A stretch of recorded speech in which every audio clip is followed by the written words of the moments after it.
BNP Tarique Rahman, তিনি পুরুষ না মহিলা? তিনি নির্বাচন করবেন। তিনি যদি বলেন যে আমরা কোরআন দিয়ে দল পরিচালনা করব, তাইলে আপনাদের উপর ইমানি ফরজ বিএনপিতে যোগ দেওয়া। একবারে ডাইরেক্ট বয়ান। এখানে একজন সুদখোর, একজন ঘুষখোর, একজন বাটপার, একজন নারী মসজিদের কেশিয়ার হতে পারে?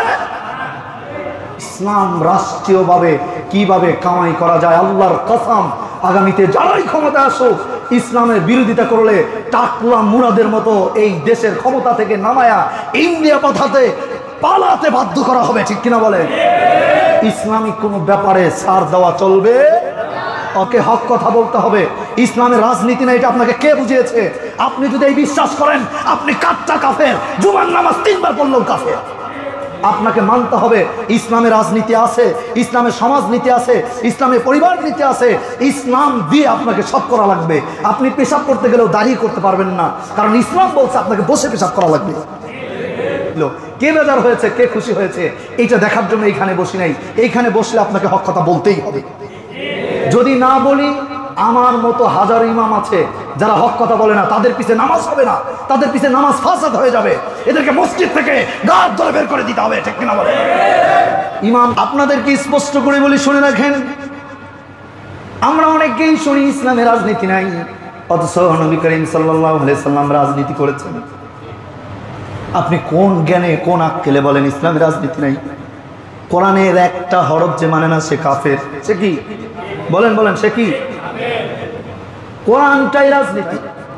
কিন্তু এই রাজনীতির রাজাটাকে বলেন বলেন, এই রাজনীতির রাজাকে? রাজনীতির সংজ্ঞা জানা লাগবে। রাজনীতির সংজ্ঞা হলো রাজার নীতি। রাজনীতির সংজ্ঞা মানে? এবার জোরে আওয়াজে বলেন, এই পৃথিবীর অধিপতির মালিককে। আমার ভাইয়েরা, আমার বন্ধুগণ, ধরেন আপনার সামনে আমি খাবার পরিবেশন করেছি, উপমা খাবার দিয়েছি প্লেটের মধ্যে, আপনাকে বলছি আমি আপনাকে কমপ্লিট একটা প্যাকেট খাবার দিয়েছি, কমপ্লিট একটা পার্স আমি আপনাকে দিয়েছি। আপনি খাবারটা খুললেন, খুলে দেখলেন নুন নাই। কি নাই? বলেন বলেন বলেন। আচ্ছা, 1 প্লেট খাবার খেতে 1 কেজি নুন লাগে? হ্যাঁ, হাফ কেজি, আধা কেজি, 100 গ্রাম, 50 গ্রাম, সামান্য একটু নুন লাগে। কিন্তু সামান্য একটু নুন যদি আমি আপনার প্লেটে না দেই, আর আমি যদি আপনাকে বলি কমপ্লিট খাবার দিয়েছি, মেনে নেবেন?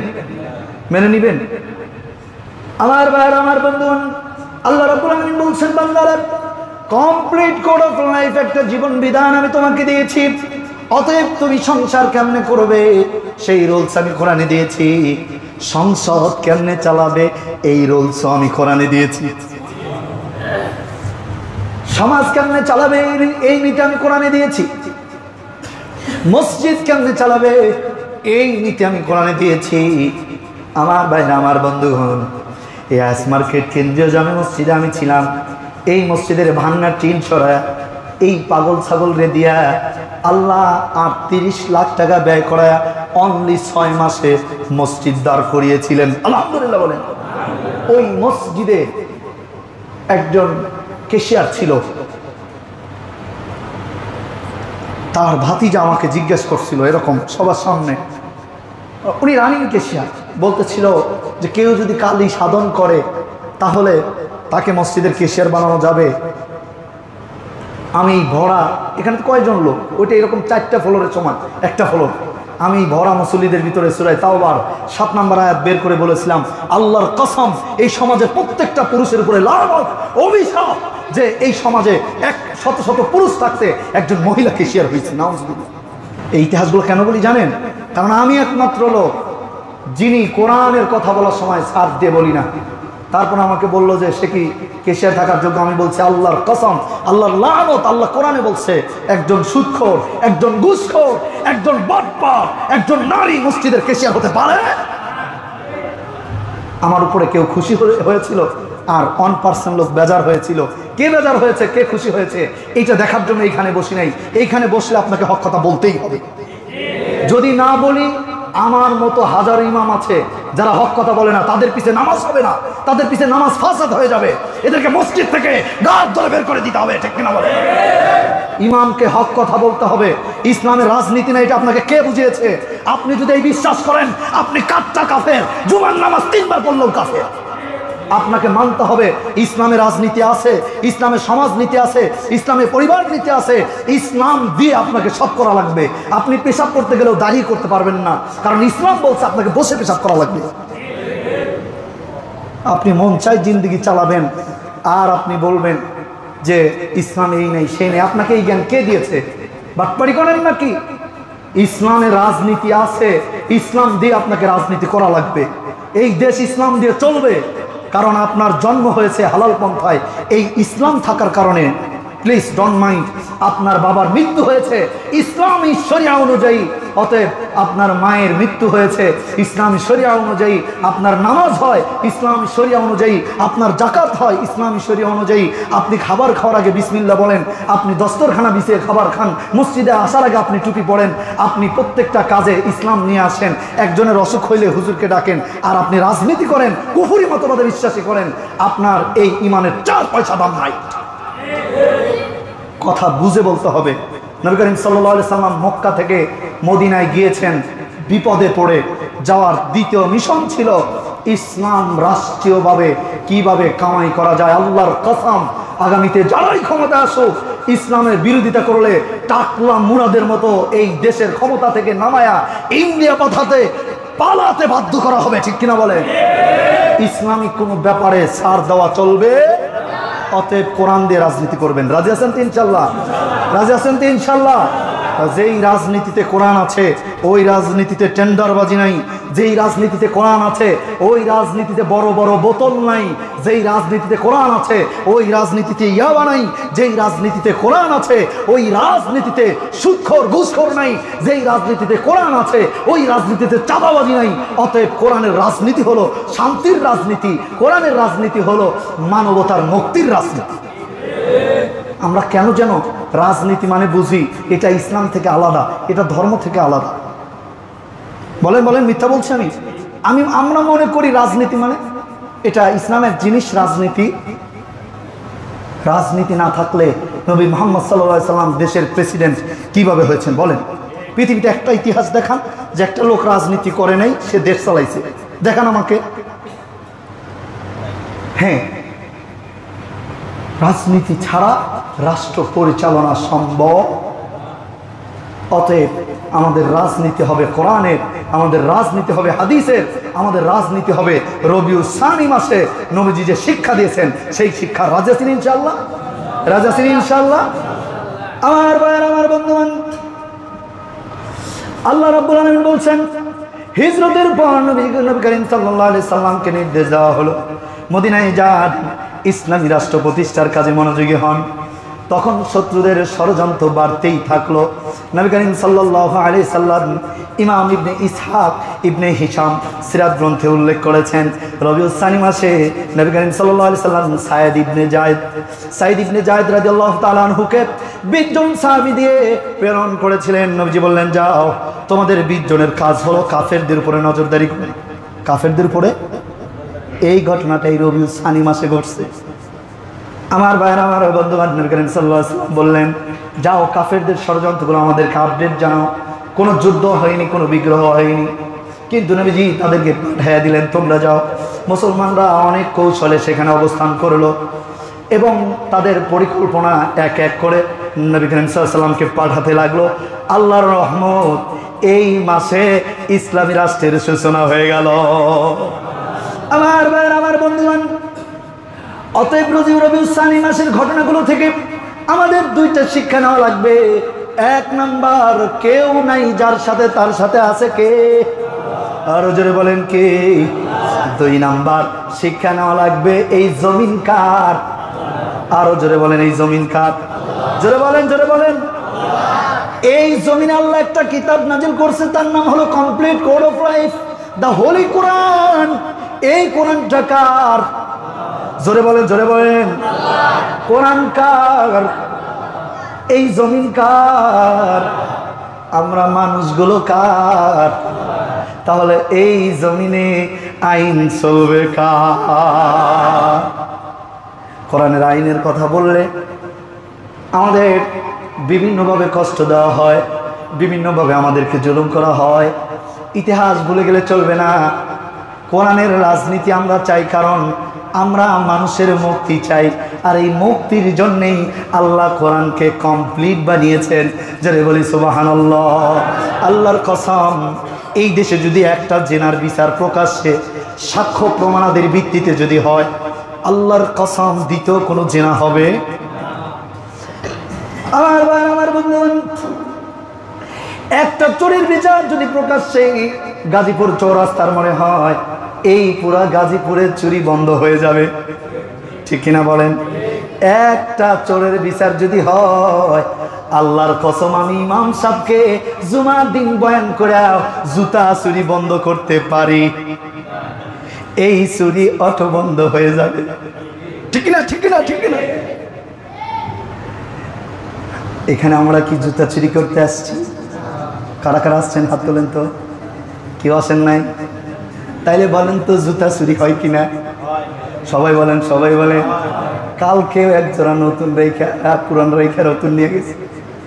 এবং তাহলে বোঝা গেল ওয়াজ দিয়া চুরি বন্ধ করা সম্ভব।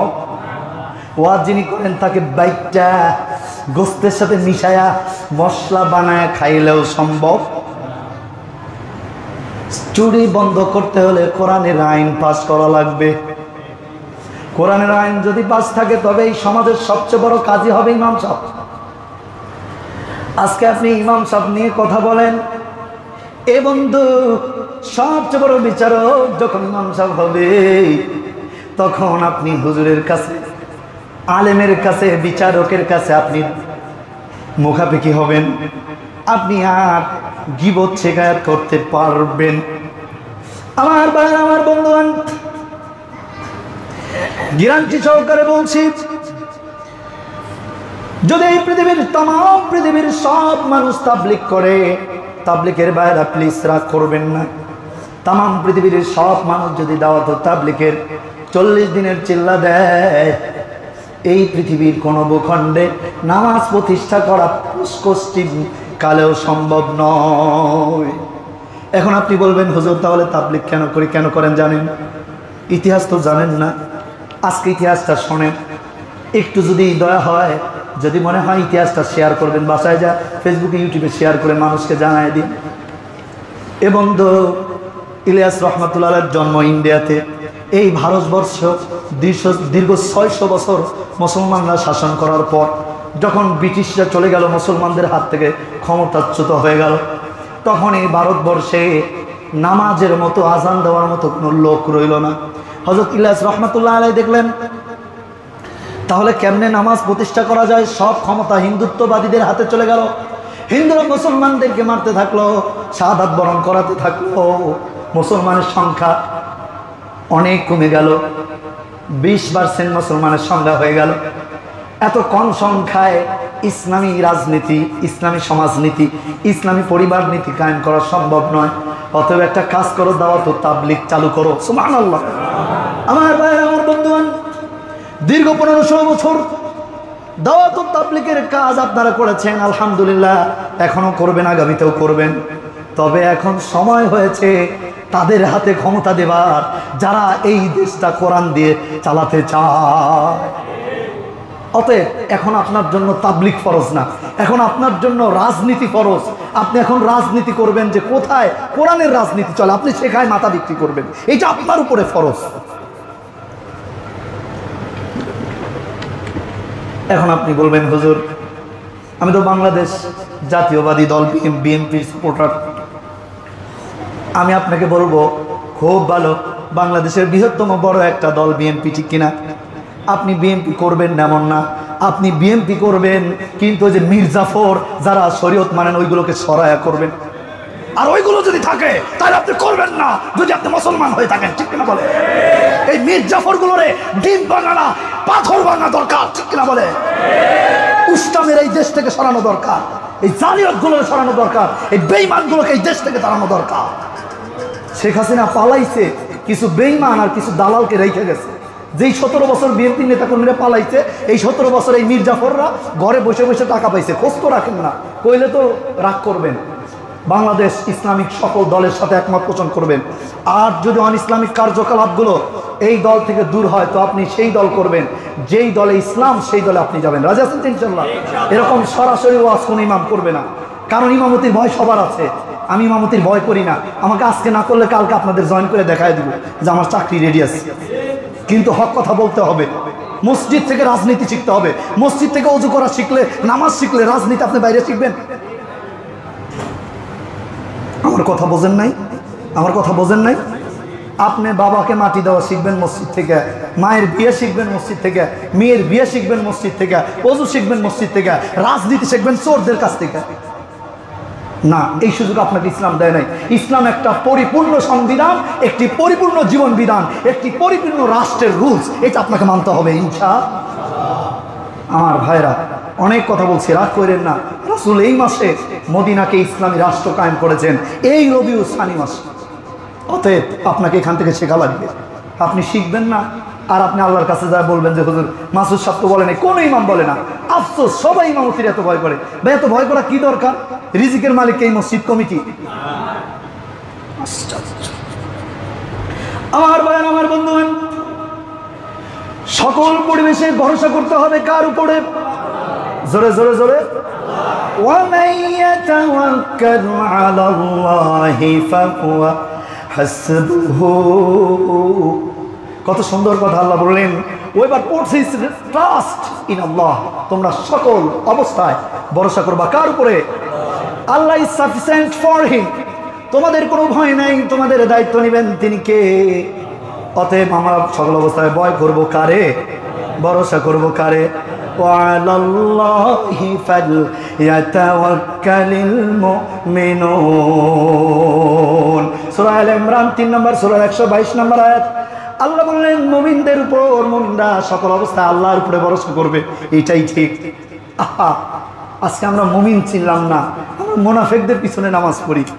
ডোন্ট মাইন্ড, আমরা মুনাফিকদের পিছনে নামাজ পড়ি। আমরা ওই ইমামের পিছনে নামাজ পড়ি না, ওই ইমামকে আমরা সমাজে রাখি না যে ইমাম সব ক্ষেত্রে ইসলামের কথা বলে। আমরা ওই ইমামকে বেতন বাড়ায় দেই যে ইমাম শুধু মসজিদে আসলে বলে বাবা ওযু করো, বাবা নামাজ পড়ো বাবা, আর বাইরে যায় অন ইসলামিক রাজনীতি, অন ইসলামিক সমাজনীতি, বিচার ব্যবস্থায় দুর্নীতি, চাঁদাবাজি, চুরি, রাহাজানি, সব কিছু ইমাম সাহেব করে। আসসালামু আলাইকুম, না ঠিক আছে, না না না ঠিক আছে। সব অবস্থায় ঠিক আছে বলা যাবে? প্রত্যেক সুদখোরকে এখান থেকে শিক্ষা নিয়ে সুদ ছাড়া লাগবে, ঠিক কিনা? প্রত্যেক ঘুষখোরকে এখান থেকে শিক্ষা নিয়ে ঘুষ ছাড়া লাগবে।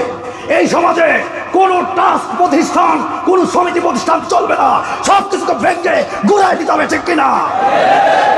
আমার কথার সাথে একমত হলে আপনি মুসলিম, একমত না হলে আপনি মুসলমানই না। আমার ভাই, আমার বন্ধুগণ, খুব কষ্ট লাগে আমাদের এই সমাজেও সরাসরি সমিতি চলে। আমরা ইমাম সাহেবরা দাওয়াত খেয়ে উদ্বোধন করি। খুব খুব রেয়ার একটা কথা, আমরা ইমাম সাহেবরা সেখানে যায় দাওয়াত খাই, মোনাজাত করি। আর আপনারা কোন হুজুর এত ভালো, আপনারা আসলে হুজুর চিনলেন না, আপনাকে আমি হুজুর চিনাইতে পারলাম না। সুদখোরের বাসায় হুজুর খায়, পেটটা বড় করে, আর আপনারা কোন হুজুর খুব ভালো। কইলো কে? হুজুর সবার সাথে মেশে, হুজুর সুদখোরের সাথেও মেশে, হুজুর ঘুষখোরের সাথেও মেশে। আরে ভাই, হুজুর তো মুনাফিক, আপনি বোঝেন? এজন্য সকল অবস্থায় আল্লাহর হুকুম মানা লাগবে। If you rely on people, আপনি যদি জনগণের উপরে ভরসা করেন, জনগণ এই জাতির ভাগ্য খুলবে। এই ভরসা যদি আপনি করেন, ইউ মে বি ডিসঅ্যাপয়েন্টেড। আপনি যদি এই চিন্তা ভাবনা করেন তো আপনি ক্ষতির মুখে যাবেন। আর but if you rely on Allah, আপনি যদি আল্লাহর উপরে ভরসা করেন, he will never let you down. আপনি জীবনে কোনো দিন ক্ষতির মুখে পড়বেন না, কারণ আপনাকে যিনি বাঁচাবেন তিনি কে? আর ওখানে বলেন কে? আমার ভাইয়ের, আমার বন্ধুগণ, অতএব ইন্ডিয়াতে দাওয়াত ও তাবলীগ করা লাগবে নামাজের জন্যে, বাংলাদেশে দাওয়াত ও তাবলীগ করা লাগবে দিন কায়েমের জন্যে। কারণ বাংলাদেশে 91.4 ভাগ মুসলমান। হিসাব বলেন, 91. সবাই বলেন, সবাই বলেন, 91.4 ভাগ বাংলাদেশে মুসলমান। আর ইন্ডিয়াতে ঠিক 91.4 ভাগ হিন্দু। আমার কথা বোঝেন নাই? তো ইন্ডিয়াতে আপনি কেমনে মুসলমান দেশ কায়েম করবেন? কারণ ইন্ডিয়াতে তো সব হিন্দু। হিন্দুদের ধর্মে তো চুরি করলে হাত কাটা, হিন্দুদের ধর্মে জিনা করলে শাস্তি, হিন্দুদের ধর্মে সুদ খাইলে অসুবিধা, হিন্দুদের ধর্মে নারীরা কাপড় না পরলে অসুবিধা। কিন্তু মুসলমান ধর্মে অসুবিধা আছে না নাই? অতএব যেইটা হিন্দুস্তান, ওইখানে ইসলামী তাবলিগ করা লাগবে, ইসলামী দাওয়াত ও তালিম দেওয়া লাগবে। যেইখানে মুসলমান, ওইখানে আপনি বলতে পারবেন না পড়ো লা ইলাহা, কারণ লা ইলাহা ইল্লাল্লাহ পড়েই তো মুসলমান হয়েছে। অতএব আপনাকে বলা লাগবে আমি আল্লাহর আইন ছাড়া কারো আইন মানি। আরো জোরে বলেন মানি। আমার সাথে বলেন ইয়্যাকা না'বুদু, সবাই সবাই সবাই, ইয়্যাকা না'বুদু ওয়া ইয়্যাকা নাস্তাঈন। এইবার আমার সাথে বলেন হায় আল্লাহ, সবাই সবাই সবাই, হায় আল্লাহ আমরা তোমার ইবাদত করি।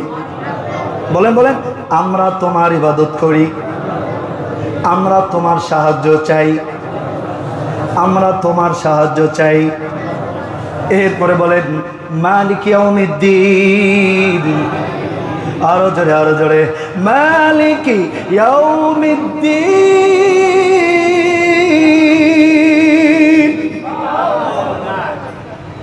সব কিছু মালিককে।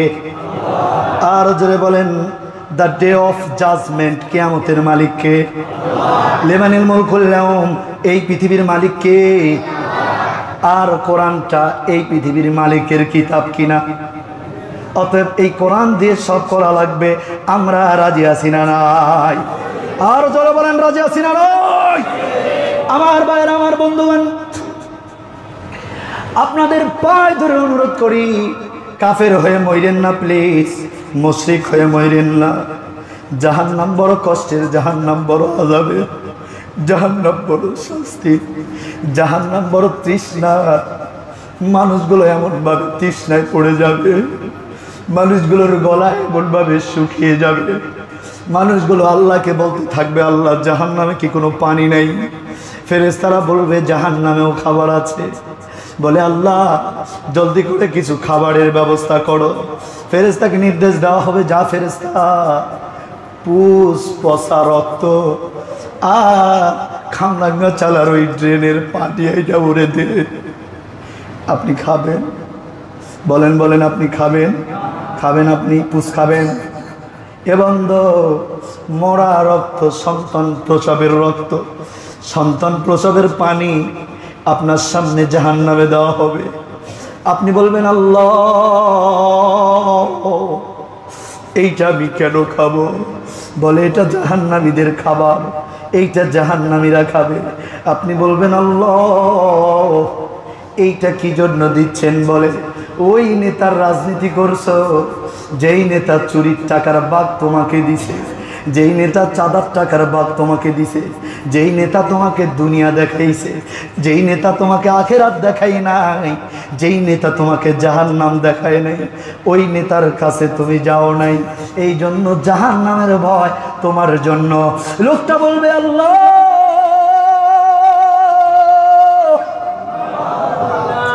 হ্যাঁ মালিক, ওই নেতা আমার সামনে নিয়ে আসো, ওই নেতাকে আমার সামনে হাজির করো। আপনি আপনার নেতাকে হাজির করবেন আর আপনি ওই নেতার বুকের উপরে পাড়া দিবেন, মুখের উপরে পাড়া দিবেন, দিয়ে নেতার চুল ধরে বলবেন তুই আমার সর্বনাশ করছিস।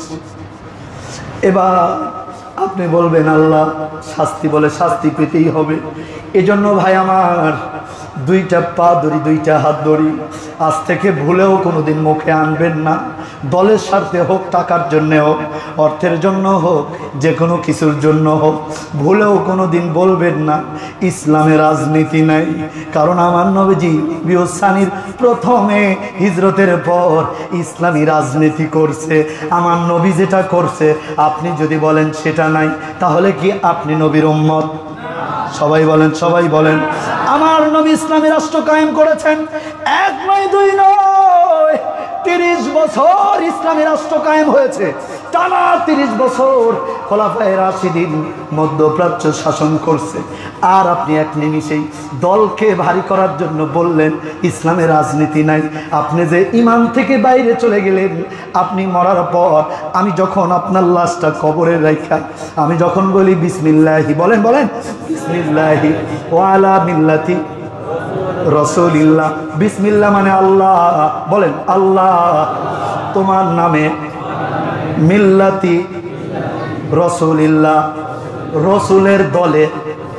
দেখেন কি সুন্দর কথা, বিসমিল্লাহ আল্লাহ তোমার নামে, রাসূলিল্লাহ মিল্লাতি রাসূলিল্লাহ, রসুলের দলে এই লাশটাকে রাখলাম। মিল্লাত মানে, মিল্লাত মানে দল, বোঝেন তো? দল বোঝেন তো? হিন্দু, বৌদ্ধ, খ্রিস্টান, দল মত নির্বিশেষে আওয়ামী লীগ, বিএনপি, জাতীয় পার্টি, জামাত, শিবির, হেফাজত, তারপরে খেলাফত, তারপরে বাংলাদেশ আরও আছে না, ও এখন তো এনসিপি হয়েছে, ভুলে যাইগা, এনসিপি। তারপরে আর একটা ওই যে নুরুল হক বিপির কি দল, গণ অধিকার, গণ অধিকার পরিষদ, এইগুলোই দল, এইগুলোই এইগুলোই একবারে সরাসরি ব্যাখ্যা, এগুলোই দল। এখন এই দলগুলো কার দল? প্রত্যেকটা দলই কোনো না কোনো নেতার দল। যেমন এই দেশের জন্য শহীদ প্রেসিডেন্ট জিয়াউর রহমান, আল্লাহ তাকে শহীদি মর্যাদা দান করুক, তার দলের নাম হলো জাতীয় পার্টি। নুরুল হক বিপি, হাই রে বাপ রে বাপ, আপনি বোধহয় প্রচুর ব্রেন, আর আপনারা খুব মনোযোগী। আলহামদুলিল্লাহ, আলহামদুলিল্লাহ। আমি তো অ্যাক্টিভই চাইতেছিলাম, বোঝেন না? আমি তো চাইতেছিলাম আপনারা মনোযোগ দিয়ে শোনেন। যাক, তাহলে প্রত্যেকটা দল কারো না কারো। এখন বিএনপি তারেক রহমান, তিনি পুরুষ না মহিলা? তিনি নির্বাচন করবেন। তিনি যদি বলেন যে আমরা কোরআন দিয়ে দল পরিচালনা করব, তাইলে আপনাদের উপর ইমানি ফরজ বিএনপিতে যোগ দেওয়া, একবারে ডাইরেক্ট বয়ান। এখানে কিন্তু কোনো পেছানো পোছানো নাই, আবার ভিডিও হইতেছে। আচ্ছা, কেউ যদি বলে যে আমার দল ইসলামী শরীয়ত মানে না, কোরআন হাদিস মানে না, তো আপনার উপরে ফরজ ওই দল ত্যাগ করা। যদি তা না করেন তো কি হবে আমি বলি। ওই যে ইমাম সাহেব ওয়ালা মিল্লাতি রাসূলিল্লাহ বললো, ইমাম সাহেব যেই বলছে ওয়ালা মিল্লাতি রাসূলিল্লাহ, আমি রসুলের দলে রাখলাম, তা আপনি দল করছেন কোরআনের না কোরআনের বাইরে? তো হুজুর কি বলতেছে? হুজুর কি বলতেছে? তা আপনি দল করলেন বাইরের। হুজুর বলতেছে এই হুজুরের পিছনে নামাজ চলবে না, এই হুজুরের পিছনে নামাজ চলবে না, এটা হলো সুবিধাবাদ, এটা হলো মিষ্টিবাদ, জিলেপিবাদ, এটার পিছনে নামাজ চলবে না। কারণ এইটা আপনি কাফের, আপনাকে মুসলমান বানায় ছাড়বে, বোঝেন নাই? এই জন্য আমরা ইমাম যাচাই করে নামাজ পড়বো, তাছাড়া নামাজ হবে না, সাবধান। আমরা আর কোনোদিন জীবনেও বলবো না কোরআনে রাজনীতি। আপনি বিএনপি ভালো লাগে করেন, এনসিপি ভালো লাগে করেন, জামাত ইসলাম ভালো লাগে করেন, আপনি এই কথা বলবেন না যে কোরআনে রাজনীতি। এই কথা বললে আপনি কাফের। আপনি এখন বলেন এই সমাজে কাফের আছে না নাই? বলেন বলেন, আছে না নাই? এই ওয়াজ কোনোদিন কোন হুজুর করছে? ওই হুজুর আপনাকে এককালে বাস দিয়ে গেছে, মাইন্ড করেন না। ওই হুজুর আপনাদের ক্ষতি করছে, ওই হুজুর আপনার কবরটাকে অন্ধকার বানাইছে, ওই হুজুর আপনার কবরটাকে জাহান্নাম বানাইছে। আমি চাই আমরা জাহান্নাম থেকে বেঁচে যাই। রাজি আছেন ইনশাআল্লাহ? আল্লাহর কসম, আমি আপনাদেরকে আল্লাহর জন্য ভালোবাসি।